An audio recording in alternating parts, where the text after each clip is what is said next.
I'm Randy Ellefson of Black Halo, and this is the behind-the-scenes video for Darkness Falls from our debut album, UTOPIA. If you know anything about my personal history as a musician, you know that this kind of music is exactly what I was doing in the beginning, and I've returned to doing it, but in the middle, for about 20 years or so, I was doing mostly instrumental guitar.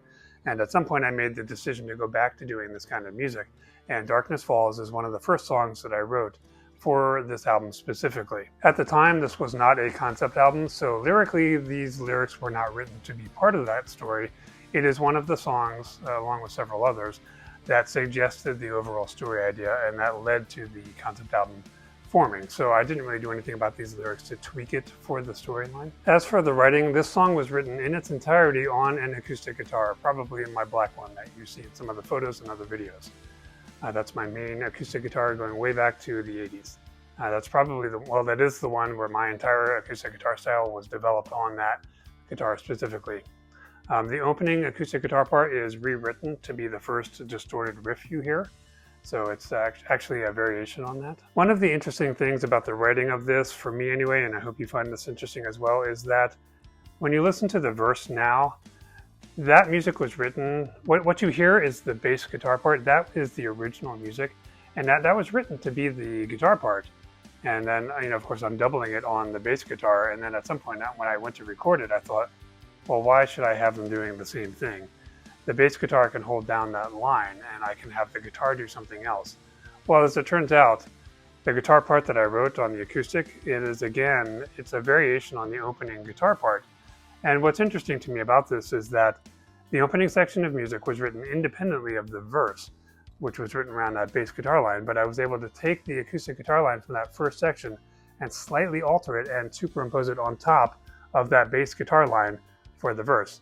And given that these were written not to work together, it is interesting to me that they do work together so well with only minor alterations. Now, a side effect of having done this is that I normally don't dictate specific bass guitar lines for the bassist to play, but since that bass guitar line is the original music for the verse and everything else, like the vocals and the acoustic guitar was added on top of that, I dictated that to him. I said, I need you to play that bass line, at least the first two verses.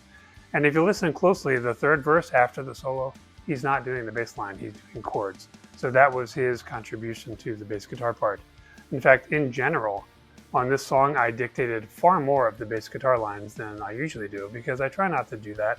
I want the performers to bring their own creativity, put their own stamp on it. But for the verse, I just talked about why that happened. For the chorus, I'm mostly strumming chords in the chorus. And I have a joke that in metal, there's really no strumming. That's not something you do. You play a riff. Now this is more rock than metal, but even so, I was actually strumming chords for once in my life. And because of that, the chords, there's not as much like melody in the rhythm guitar part in the chorus. And so I wrote a very active bass guitar line instead. And so again, I told the bassist, I want you to play that bass line. You can spice it up a little bit here and there, but basically that's the line. And then again, for the intro, I dictated the bass guitar line because to some extent it is following the acoustic guitar. There is one moment where the bass plays a note and the guitars don't, and then the next time around, the guitars also do it. It might sound like because of the way I recorded it, or I had it recorded with me and the bassist, that the bassist did it first and then I'm following him. It was actually the guitar part was always written like that, and I decided the bass guitar should do it the first time alone, and then the second time it should follow the guitar, which was where it actually came from. So this is one of the few songs where I really dictated a lot about what should be happening on the bass guitar parts. When it comes to writing the lyrics and the vocal melodies, I didn't really work out the melodies originally. I just started writing the lyrics, and then I kind of worked out what melody do I think goes with these lyrics.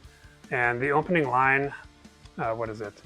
I don't know how you sleep at night, and then followed by all your dreams must be full of fright. That just popped in. The first line just popped into my head, and then the second one was really easy to write. When I started working on the lyrics, generally they were pretty easy to write. I wouldn't quite say that it was like beamed down to me whole or something, but it was one of the easier songs to write lyrics for, which is funny because a song like Runaway, it was impossible to write lyrics for that. I mean, I kept doing it, but I always hated what I had come up with. But this one, yeah, piece of cake. Now, I will say that the last line of each verse was originally the same all three times. It was darkness falls and you become ugly. Now, my mom was the one who pointed out, that's not a nice thing to say about somebody. And of course, I didn't mean like you become physically ugly. I meant you giving into this demon, you know. But she had a point, and I tried for the longest time to rewrite that line. I wanted to leave the darkness falls and you become, and then I wanted something that rhymed with, you know, ugly, because that rhymed with the previous line, and I'm trying to replace that, and I couldn't think of anything for like a decade. And there eventually came a day where suddenly, after all that time, I can't think of anything. I thought of like 8 variations on it, and I ended up deciding, okay, I'm going to use 3 of these. And, you know, so instead of it being the same line each time, it will always start with the same line, and then lyrically it'll finish with something else. So I took my 3 favorites and I ordered them in the way that I thought made it sound increasingly dramatic. And, you know, the last one is "I Can Hear Your Screams," which is my favorite of all of them. I thought that was such a cool line. Because of those opening lyrics, that's how I decided what the song should be about, which is basically substance abuse and someone turning to that instead of to anything else that might be a more productive way of dealing with the problems. This is something that's pretty rampant in the world, so I also figured this is something people could relate to, but I wanted it to be about another person. So when it came to the concept album, that meant that this song would be about the woman character, and it's essentially sung from the point of view of the man character. And this was something that it helped create the dynamic that shaped the overall story. The idea of darkness falls, that was supposed to be a metaphor, and it still is in the song. You know, it's not literal darkness falling, but of course I was thinking literally as well. And one of the angles that I thought of was potential prostitution, because I had decided what this woman character's demon was that she was on the receiving end of unwanted sexual attention when she was too young for that sort of thing. That led to the song "And Death I Linger On" being included on the album to really flesh out that angle, but this was the song kind of hinting at that. So one of the things that I've heard that happens is sometimes victims of this go on to be promiscuous, and they can get into things like prostitution.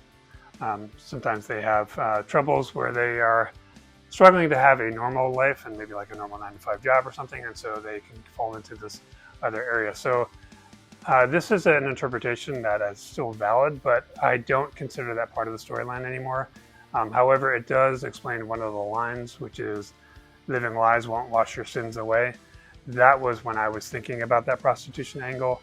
I will sort of say officially that is not an element of the storyline. The character did not, you know, get involved in prostitution, but it was something that at the time with the original storyline, I was thinking maybe that's an angle here.